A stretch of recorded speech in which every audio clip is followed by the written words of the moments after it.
அம்மா, இன்னைக்கு நமக்கு தெரியாத அறிமுகமில்லாத ஒரு நிகழ்ச்சிக்கு போயிருந்தோம் இல்லையா? இவங்க கூட்டு போயிருந்தாங்க. நீ கிராமத்துலேருந்து இங்கே வந்திருக்கிற, எங்க உன்னுடைய அனுபவத்தை சொல்லு பார்ப்போம். பாப்பா, ஆண்டி கூட்டு போனது நிஜமாவே நல்லா இருந்துச்சு. ஊர்ல எல்லாம் நாங்கள் என்ன நினைப்போம்னா, இந்த சென்னையில் இருக்கிறவங்க ஒருத்தருக்கு ஒருத்தர் பார்த்துக்க மாட்டாங்க, பேச மாட்டாங்க, யார் இருக்கிறாங்கன்னே தெரியாது. பக்கத்து வீட்டில் என்ன நடந்தால் கூட எட்டி பார்க்க மாட்டாங்க. அந்த மாதிரி ஒரு பார்வை தான் பொதுவாக வெளியில் இருக்கிறவங்களுக்குலாம் இருக்குது. எனக்கும் கூட ஓரளவுக்கு அந்த மாதிரி தான் இருந்துச்சு. இன்னைக்கு நாங்கள் போன இடத்துல அவங்களையும் எங்களுக்கு தெரியாது, எங்களையும் அவங்களுக்கு தெரியாது. உங்கள் ஆண்டி தான் அவங்களுக்கு தெரியும். சரி வாங்க, நல்லா பழகிறவங்கன்னு கூப்பிட்டு போனாங்க. போனால் அங்கே சுற்றி இருக்கிற அவங்களோட ஃப்ரெண்ட்ஸு, அப்புறம் சொந்தக்காரங்க எல்லாருமே வந்திருந்தாங்க. புது அனுபவம் தான். ஏன்னா அவங்க யார் பக்கத்தில் இருக்கிறவங்க ஊரில் எல்லாம் வந்து அவங்கவுங்க சொந்தக்காரங்க, முடிஞ்ச வரைக்கும் சொந்தக்காரங்களேவா தான் நல்லது கெட்டது கூப்பிடுவாங்க.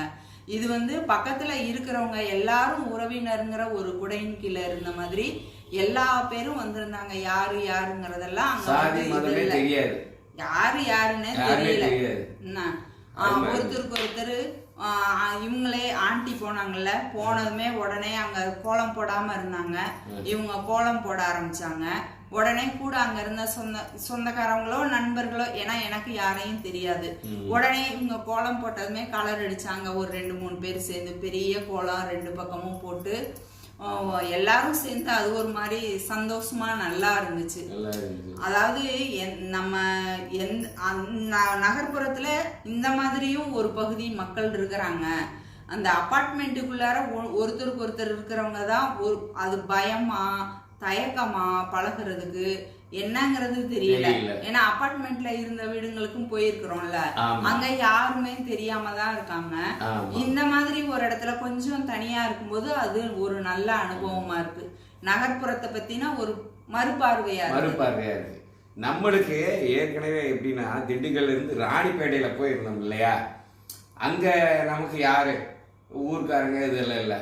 அங்கேயும் சாதி மதம் பாராம நம்ம சொந்தக்காரங்களா இருந்தோம். பார்த்தீங்கன்னா விழாக்கெல்லாம் கொண்டாடினோம், நம்ம தலைமையேற்று கூட நடத்தியிருக்கிறோம்.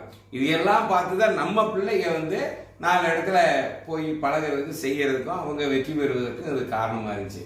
கண்டிப்பா சாதி மதம் பாராம பழகிறது ரொம்ப இடத்துலயுமே மனிதன் அப்படிங்கிற ஒரு வரும்போது அது வெற்றி, எல்லாரும் வெற்றியும் தெரியுது, மகிழ்ச்சியும் தெரியுது. நம்மளுடைய அனுபவம்.